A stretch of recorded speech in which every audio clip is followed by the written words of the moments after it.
নিমতায় ব্যবসায়ী খুনে ঘোর রহস্য বলা যায়, তার কারণ ভবানীপুরের ব্যবসায়ীকে অপহরণ করে খুন করা হয়েছে। এখনো পর্যন্ত অভিযোগ এমনটাই। নিমতায় একটি মাঠের কাছে ব্যবসায়ীর দেহ উদ্ধার হয়েছে।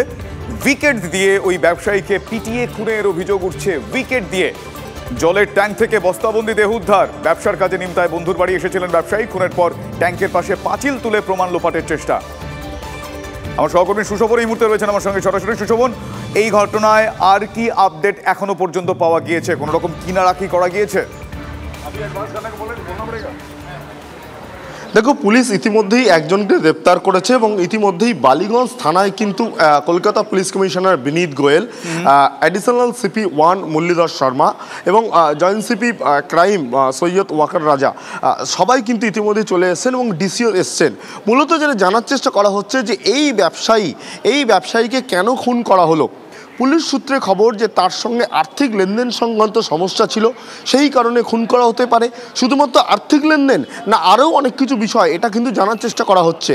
তার কারণ সোমবার প্রথমে তিনি বাড়ি থেকে বেরোন এবং তিনি তার যে একেবারে বাড়ির সদস্য তাদের বলা হয় যে নিমতায় যাচ্ছেন তার এক বিজনেস পার্টনারের কাছে।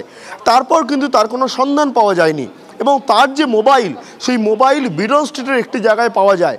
সেখান থেকে পুলিশ যখন মোবাইল রিকভারি করে, সেই টাওয়ার লোকেশান দেখে প্রথমে তাকে নিমতার একটি যে নির্দিষ্ট ঠিকানা সেখানে যায়। সেখানে গিয়ে জানা যায় যে সেই ব্যবসায়ী সেখানে একেবারে দেহ উদ্ধার হয় এবং সেই দেহ একেবারে তুমি যেমন বললে যে জলের ট্যাঙ্ক সেখান থেকে উদ্ধার হয় এবং পুরো পাঁচিল তৈরি করে দেওয়া হচ্ছিল, অর্থাৎ তথ্য প্রমাণ লোপাট হচ্ছিল। এমনকি তার যে জামা কাপড়, পুলিশ সূত্রে খবর তার জামা কাপড় যে প্রমোদনগর ধাপা সেখানে পড়েছিল।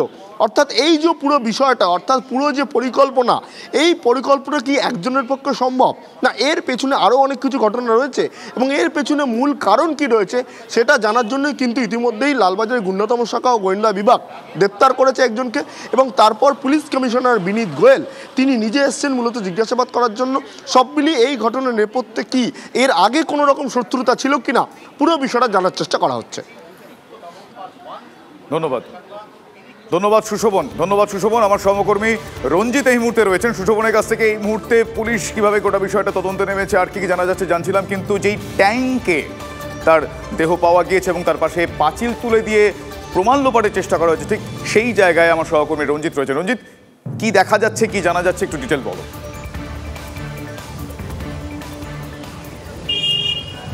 দেখো, ভব্য লাখানির যে দেহ অর্থাৎ বস্তাবন্দি এবং জলের ট্যাঙ্কের নিচে তথ্য প্রমাণ এই বাড়িতে থাকতো অনির্বাণ গুপ্ত।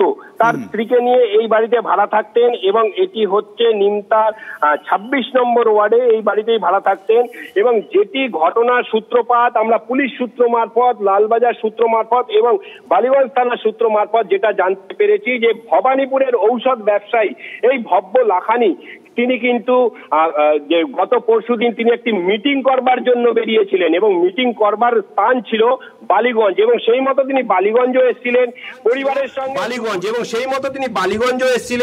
পরিবারের সঙ্গে দুপুর 3টের সময় কথা হয়েছিল এবং তারপর থেকে তার ফোনটি সুইচ অফ আসে এবং পরবর্তী ক্ষেত্রে ভব্য লাখানির পরিবার কিন্তু ভবানীপুর থানায় একটি অপহরণের মামলা রুজু করেন এবং সেই অপহরণের মামলায় ঘটনার তদন্তে নেবে তদন্তকারী আধিকারিকরা, লালবাজার গোয়েন্দা দমন শাখা সবাই কিন্তু তারা চেষ্টা করেন এবং তারপরে ভব্য লাখানির মোবাইল ফোনের টাওয়ার লোকেশনটি ট্র্যাক করা হয়। প্রথমে টাওয়ার লোকেশন কোথায় দেখিয়েছিল? শোভাবাজার, এবং সেই মতো তারা শোভাবাজারে গিয়ে জিজ্ঞাসা দেখে এবং পরবর্তী সময়ে তার যে সিডিআর অর্থাৎ কল লিস্ট ঘেটে কিন্তু একাধিক ব্যক্তির নাম উঠে আছে। সেই মতোই কিন্তু গতকাল রাতে লালবাজার বালিগঞ্জ থানার পুলিশ এবং গুন্ডা দমন শাখা সবাই কিন্তু একযোগে এই অনির্বাণ গুপ্তের বাড়িতে আসে এবং অনির্বাণ গুপ্তকে আটক করে এবং পরবর্তী সময়ে আটক করে তাকে যখন নিয়ে যাওয়া হয়, জিজ্ঞাসাবাদ করা হয়, জিজ্ঞাসাবাদ সূত্রে পুলিশ জানতে পারে যে অনির্বাণের বাড়িতেই ভব্য লাখানির দেহ